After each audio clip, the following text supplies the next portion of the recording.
نے اسے غیبت کو اس سے بھی زیادہ بڑا گناہ کیوں قرار دیا؟ جی مولانا صاحب۔ الحمدللہ رب العالمین والصلاة والسلام علی رسول الکریم وعلی آلہ وصحابہ اجمعین اما بعد فاعوذ باللہ من الشیطان الرجیم بسم اللہ الرحمن الرحیم۔ اصل میں پہلے ہمیں یہ دیکھنا پڑے گا کہ غیبت ہے کیا۔ ایک بار حضرت ابو ہریرہ رضی اللہ تعالیٰ عنہ فرماتے ہیں کہ حضور صلی اللہ علیہ وسلم سے پوچھا گیا کہ حضور غیبت کیا ہے؟ تو حضور صلی اللہ علیہ وسلم نے یہ جواب دیا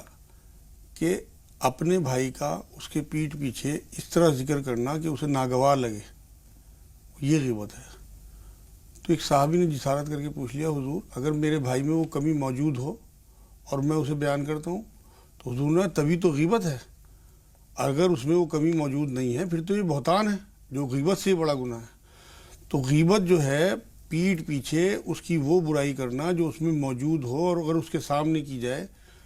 تو اسے ناگوار لگے، یہ غیبت ہے۔ اور یہ ہمارے معاشرے میں فیشن کی طرح پھیل گیا، اسے ٹائم پاس کرنے کا اس ٹائم ذریعہ بنا لیا گیا، چاہے عورتیں ہوں چاہے مرد ہوں۔ پہلے تو عورتوں میں زیادہ سنا جاتا تھا کہ یہ غیبت زیادہ کرتی ہیں، مگر اب میں معاشرے میں دیکھ رہا ہوں کہ چار دوست بھی اگر بیٹھے ہیں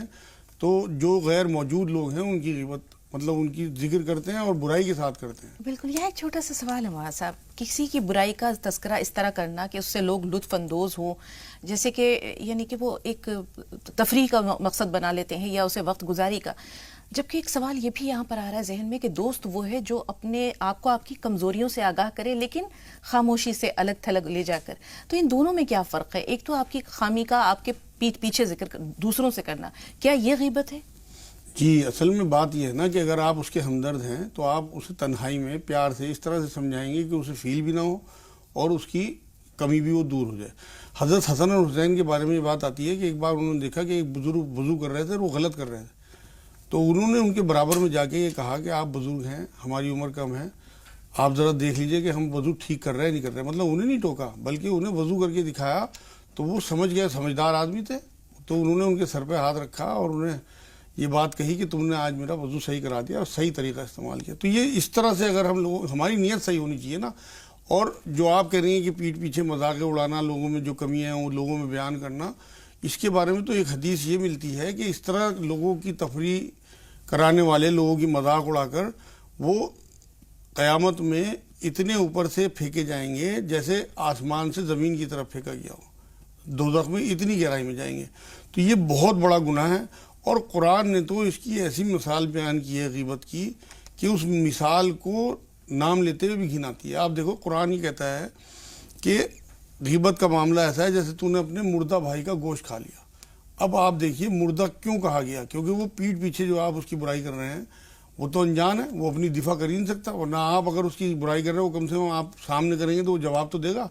پیٹھ پیچھے جب آپ برائی کریں گے تو یہ بالکل ایسے ہی جیسے کوئی مردار پڑا ہو اور آپ اس کا گوشت کھا رہے ہو، کچھ کر ہی نہیں سکتا، اپنی دفاع ہی نہیں کر سکتا کہ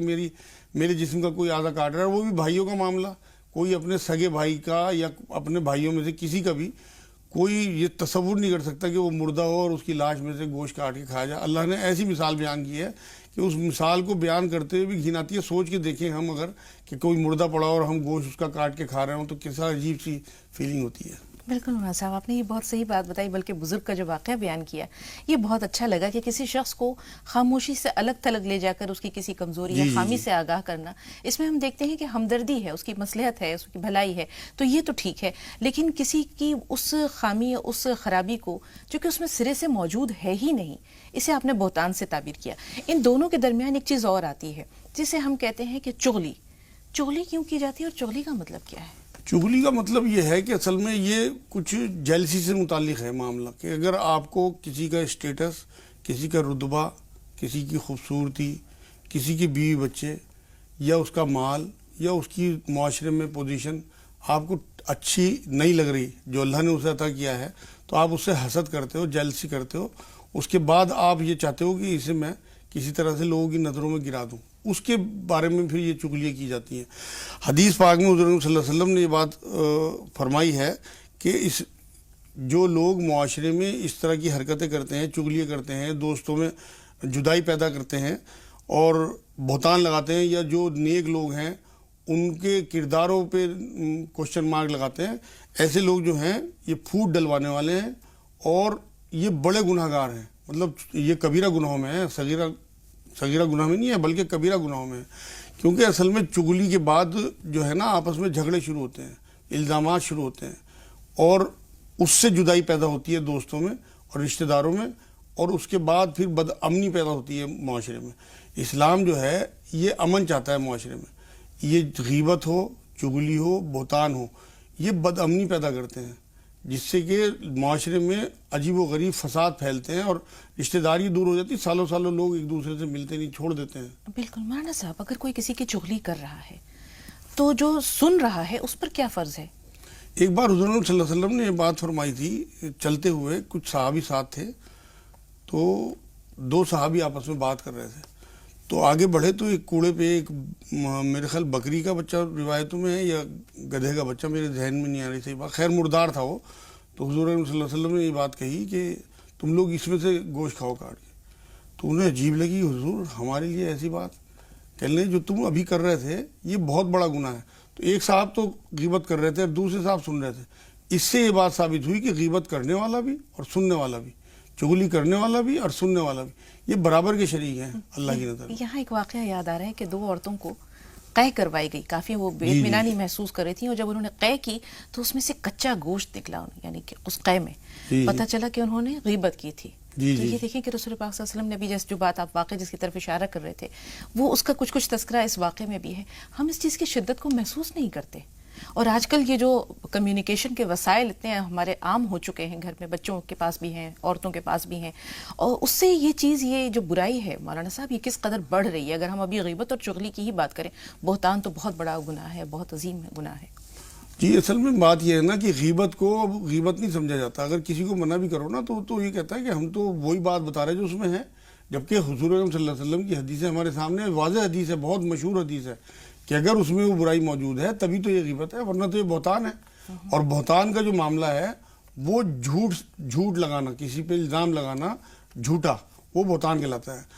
آپ یہ دیکھیں کہ جتنے بھی بڑے بڑے گناہ ہیں، جو شراب پینا ہو، جوا ہو، زنا ہو، قتل و غارت ہو، ان سب کی سزائیں بیان کی ہیں۔ ایک جھوٹ ایسا گناہ ہے جسے ایمانیات سے جوڑا گیا ہے اسلام میں۔ ایک بار حضور صلی اللہ علیہ وسلم سے ایک صحابی نے پوچھا کہ حضور کیا مومن کنجوس ہو سکتا ہے؟ حضور صلی اللہ علیہ وسلم نے کہا کہ ہاں ہو سکتا ہے۔ پھر پلٹ کے پوچھا کہ حضور کیا مومن بزدل ہو سکتا ہے؟ کہ حضور نے کہا ہاں ہو سکتا ہے۔ پھر پوچھا کہ حضور کیا مومن جھوٹا ہو سکتا ہے؟ حضور نے کہا نہیں۔ اس سے یہ بات ثابت ہو گئی کہ جو لوگ جھوٹے ہیں ان میں ایمان ہی نہیں ہے، اور بہتان جھوٹ کا ہی ایک حصہ ہے۔ آپ وہ چیزیں، ایسے الزامات، ایسی برائی اس آدمی میں، لوگوں کے بیچ میں بتا رہے ہیں جو اس میں نہیں ہے، مطلب جھوٹ آپ بیان کر رہے ہیں۔ بالکل مولانا صاحب، ایک جھوٹ جو ہے وہ 70 گناہ کو برباد کر دیتا ہے، اور جھوٹ تمام جس کو کہتے ہیں کہ گناہوں کی جڑ ہے۔ اگر ہم، ایک سوال ذہن میں یہ آ رہا ہے کہ دو لوگ ہیں، کچھ کاروباری معاملات ہیں، ایک شخص کسی دوسرے شخص کے بارے میں کہ وہ اپنے کاروباری معاملات میں بہت صاف گو نہیں ہے، صاف ستھرا کام نہیں کرتا ہے، اور کسی کی بھلائی کے غرض سے کہ اسے دھوکہ یا نقصان نہ ہو، اس شخص کے ان خامیوں کو اجاگر کرتا ہے۔ اس شخص کی بھلائی مقصود ہے تاکہ اس کو آگے کاروبار میں، اس کے ساتھ لین دین میں دھوکہ نہ ہو، تو اس کو کس زمرے، کس خانے میں رکھیں گے؟ ہاں، یہ اصل میں بخاری شریف کی پہلی حدیث ہے کہ تمام اعمال کا دار و مدار نیت پہ ہے۔ اگر یہ نیت ہے جو آپ بتا رہی ہیں کہ لوگوں کو آگاہ کرنا، تو یہ تو اور الٹا ثواب کا کام ہے کہ ایک دھوکے باز سے، ایک چال باز سے آپ معاشرے کے لوگوں کو، کیونکہ حضور نے یہ بھی تو فرمایا نا کہ تمام جو مسلمان ہیں بھائی بھائی ہیں، تو اپنے بھائی کو کسی دھوکے باز سے، جھوٹے سے بچانا، تو یہ تو اس کی طرفداری کرنا ہے الٹا، یہ غیبت نہیں ہے، بلکہ اور آگاہ کرنا چاہیے اس بارے میں کہ بھائی اس سے بچے رہنا، یہ دھوکے باز ہے، اس کا تو آپ کو اجر ملے گا، لیکن نیت صحیح ہو، مقصد وہاں اس کی غیبت نہ ہو، مقصد ان کی دفاع ہو، جن سے آپ بچانا چاہ رہے ہیں، جس سے تو وہاں اگر آپ کی نیت درست ہے تو انشاءاللہ تعالیٰ اس کا آپ کو اجر ملے گا، یہ غیبت میں نہیں آئے گا۔ مولانا صاحب، بہتان کی طرف آتے ہیں، ہم دیکھتے ہیں کہ آج ہمارا معاشرہ بہت بری طرح سے اس بیماری، اس خرابی، اس برائی، اس گناہ میں مبتلا ہے، اور کتنے گھر ٹوٹ رہے ہیں۔ ہمارے یہاں بھی ایک سوال اس طرح کا آیا تھا جو آج تک ذہن میں محفوظ ہے۔ ایک خاتون نے روتے ہوئے اپنا مسئلہ یہ بیان کیا کہ وہ 4-5 مہینے کی حاملہ ہے، ان کے شوہر نے ان پر کچھ غلط بہتان لگا کر انہیں ان کے مائکے میں چھوڑ دیا ہے، جبکہ ان کے شوہر کا خود کسی دوسری خاتون کے ساتھ افیئر ہے۔ اب پاک دامن عورت پر اس طرح کا بہتان لگانا، مولانا صاحب، اس کے بارے میں قرآن کیا کہتا ہے؟ یہ تو میں نے ابھی آپ کو حدیث بتائی ہے، حضور اکرم صلی اللہ علیہ وسلم نے کہا کہ پاک دامن لوگوں کو بدنام کرنے والے جو ہیں وہ عذاب بھگتیں گے، بہتان کے معاملے میں جو حدیث ہے حضور صلی اللہ علیہ وسلم نے ایک بار یہ بات فرمائی کہ بہتانوں میں سب سے بڑا بہتان یہ ہے کہ تو غیر کو اپنا باپ بتائے اور جھوٹا خواب بیان کرے یا وہ بات جو میں نے نہیں کہی، مطلب جھوٹی حدیث بیان کرے. اس کا مفہوم یہی ہے. تو قرآن میں جو چیز نہ ہو وہ کہہ دینا کہ یہ قرآن سے ہے، یا حضور صلی اللہ علیہ وسلم نے کوئی بات کہی نہ ہو وہ کہہ دینا کہ یہ حدیث ہے. جھوٹی حدیث بیان کرنا چاہے وہ ترغیب کے لیے کیوں نہ ہو، جھوٹی حدیث حضور صلی اللہ علیہ وسلم پہ بہتان ہے. اور حضور نے فرمایا جس نے میرے اوپر کوئی جھوٹی حدیث بیان کی، میرے سے منسلک کر کے کوئی جھوٹی بات پھیلائی، وہ اپنا ٹھکانہ جہنم بنا لے. کھلی حدیث ہے. تو لوگوں کی ترغیب کے لیے بھی اگر آپ حضور سے جوڑ کے کوئی جھوٹی بات پھیلاتے ہیں، ساری دنیا بخشی جائے، آپ اگر پھنس گئے اللہ کے آگے، آپ کے لیے تو ہمیشہ کا نقصان ہو گیا. تو اس لیے اس میں بہت محتاط رہنا چاہیے. نیت آپ کی صحیح ہو. اگر آپ نے کہیں کوئی حدیث سنی ہے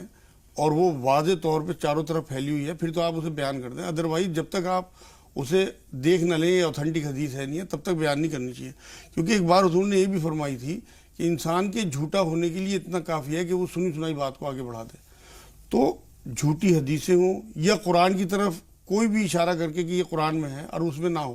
یہ اللہ کی طرف الزام اور بہتان ہو. تحقیق کتنی ضروری ہے تحقیق تو کسی بھی معاملے میں، چاہے وہ رسول پاک صلی اللہ علیہ وسلم کی احادیث ہو، قرآن پاک کی کوئی آیت ہو، یا جس طرح کے سماجی مسائل جن کا ذکر بھی میں نے کیا، اس میں تحقیق جی یہ قرآن خود یہ بات کہتا ہے کہ سنی سنائی بات جو ہے اسے بنا تحقیق آگے نہ بڑھا دیا کرو.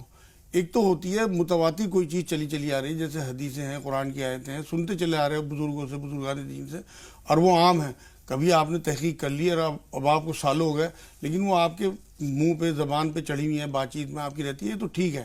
کیونکہ یہ سب اوتھینٹک ہوتی ہیں جو بزرگان دین سے آپ نے سنی. کہیں کوئی نئی بات اگر آپ کو پتہ لگتی ہے کہ یہ قرآن سے کوئی یا حدیث سے کوئی بات بتا رہے ہیں